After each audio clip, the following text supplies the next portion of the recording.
Assalamualaikum warahmatullahi wabarakatuh. Perkenalkan, nama saya Rizka Oktaviana dengan NIM 2214-1065P dari kelas Sistem Informasi kelas karyawan. Baiklah, di sini saya akan mempresentasikan hasil dari tugas akhir laporan RPL saya.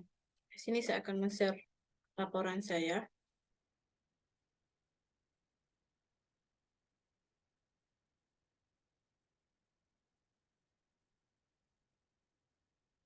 Pada laporan saya yaitu berjudul Aplikasi Penilaian Kinerja Karyawan Kantor Pos Tanjung Lubuk berbasis website.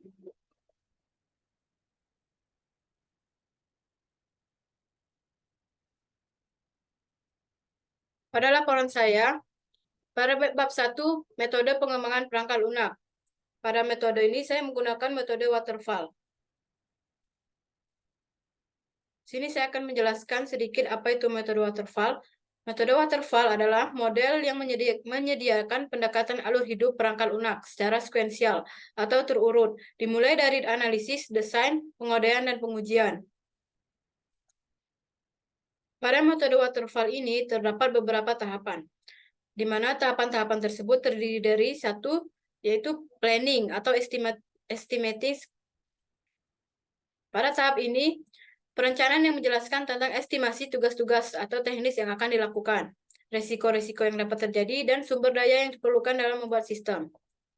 Yang kedua itu analisis.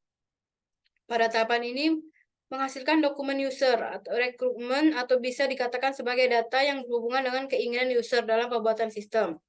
Yang ketiga itu desain.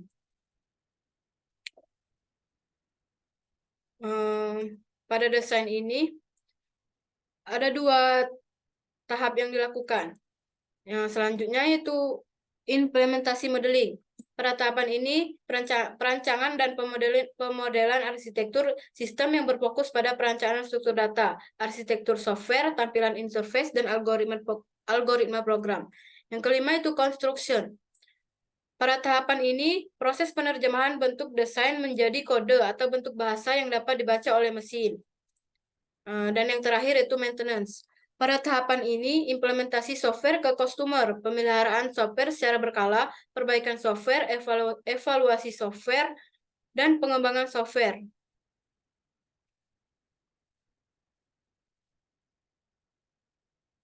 Selanjutnya bab 2. Pada bab 2, analisis dan perancangan sistem. Yang pertama itu analisis sistem. Berdasarkan hasil observasi dan analisis pada kantor pos Tanjung Lubuk, maka prosedur yang terdapat pada kantor pos di mana analisa sistem akan menguraikan sistem secara utuh ke dalam bagian komponen-komponennya dengan maksud untuk mengidentifikasikan dan mengevaluasi permasalahan, kesempatan, hambatan yang terjadi, dan kebutuhan yang diharapkan.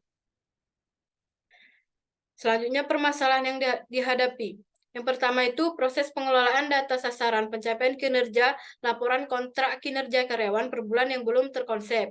Yang kedua, terjadinya kekurangan, yaitu jika suatu kinerja yang masih dilakukan belum terkomputerisasi atau belum disimpan secara otomatis ke dalam database, yang menimbulkan kecurangan seperti membuat target keberhasilan kinerja dengan mengada-ada atau tidak terkonsep. Yang selanjutnya itu sistem yang diusulkan. Pada sistem yang diusulkan terdapat beberapa sistem. Yang pertama itu sistem yang diusulkan menggunakan bahasa pemrograman PHP. Yang kedua, sistem yang diusulkan mendapat menyimpan data karyawan di database. Yang ketiga, sistem yang diusulkan dapat melihat otomatis bagaimana manajemen kinerja karyawannya. Selanjutnya, pada bab 3. Pada bab 3 ini terdapat beberapa skenario. Yang pertama itu skenario login. Yang kedua, skenario tampilan home. Yang ketiga, skenario data karyawan. Yang keempat, skenario data kinerja. Yang kelima, skenario data penilaian kinerja. Yang keenam, skenario penilaian kinerja karyawan. Dan yang terakhir, skenario validasi atasan. Selanjutnya, pada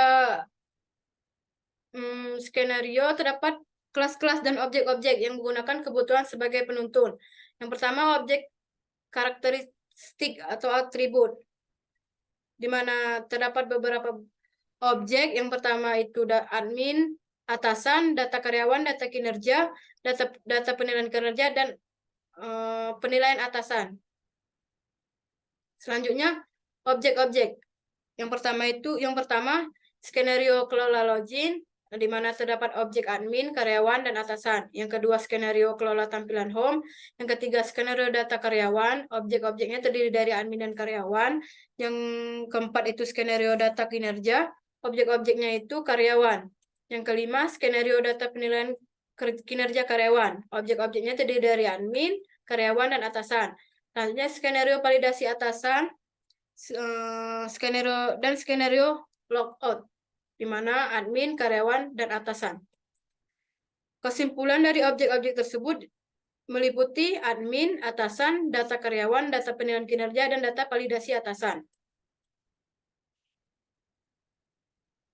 Selanjutnya kelas-kelas, di mana kelas-kelas ini terdapat beberapa objek. Yang pertama objek admin dan atasan menjadi kelas user. Yang kedua objek data karyawan menjadi kelas data karyawan. Yang ketiga objek data penilaian kinerja menjadi data penilaian kinerja. Yang keempat objek data validasi atasan menjadi kelas data validasi atasan. Selanjutnya mengidentifikasikan atribut pada operasi untuk masing-masing kelas objek. Yang pertama kelas user. Yang kedua, kelas data karyawan terdiri dari input data karyawan dan tambah data.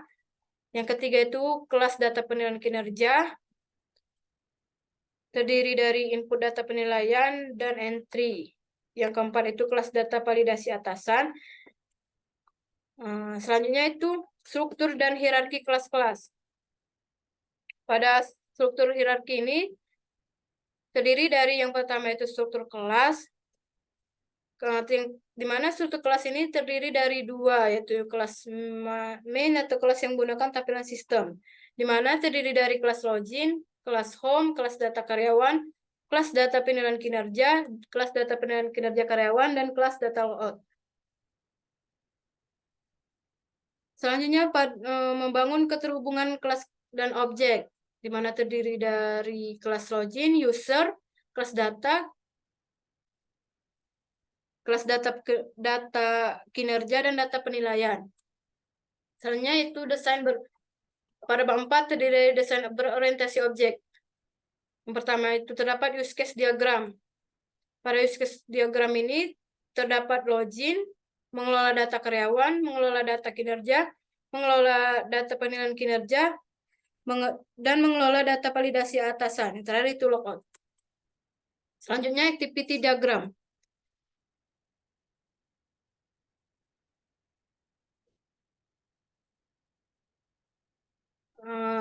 Sequence diagram dan kelas diagram. Di mana kelas diagram ini terdapat terdapat beberapa kelas. Yang pertama itu admin, kedua itu data penilaian karyawan, di mana admin ini akan menginput data karyawan, data kinerja, dan data penilaian yang nantinya akan divalidasi oleh atasan. Selanjutnya itu bab 5 yang membahas hasil dari tampilan aplikasi saya.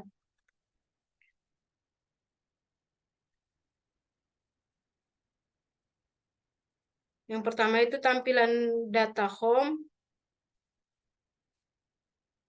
Yang kedua itu data dashboard atau home, di mana di sini memperlihatkan data karyawan, data kinerja, dan data penilaian.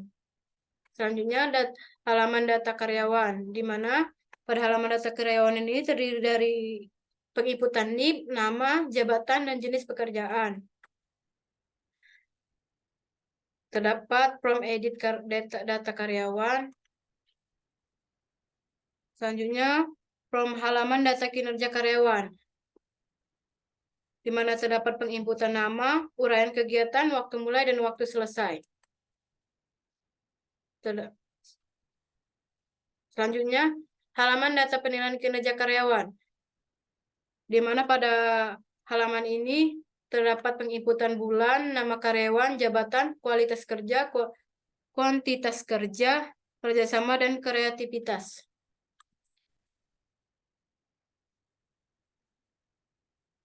Yang terakhir itu halaman data penilaian validasi dari atasan.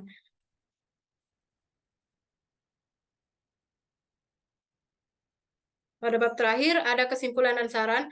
Nah, pada kesimpulan ini, aplikasi penilaian kinerja karyawan berbasis website pada kantor pos Tanjung Lebu dapat membantu membuat laporan penilaian yang dapat tersimpan dari media kertas dan alat tulis manual menjadi database. Yang kedua, aplikasi ini dapat melihat data karyawan, khususnya pada data kinerja, dan data penilaian yang biasanya hanya dibuat manual. Aplikasi ini juga membantu melakukan cetak data secara otomatis, sehingga dapat meningkatkan kinerja karyawan.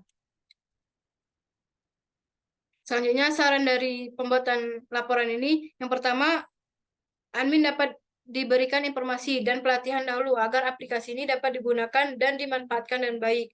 Yang kedua, untuk meningkatkan keamanan pada aplikasi ini tidak digunakan oleh orang yang tidak bertanggung jawab. Yang ketiga, perlu adanya pemeliharaan aplikasi penilaian kinerja karyawan berbasis web, serta penyempurnaan program ini lebih lanjut yang disesuaikan dengan kemajuan teknologi. Yang terakhir yaitu perlunya penambahan fitur-fitur yang lain agar pengembangan aplikasi ke depannya lebih baik.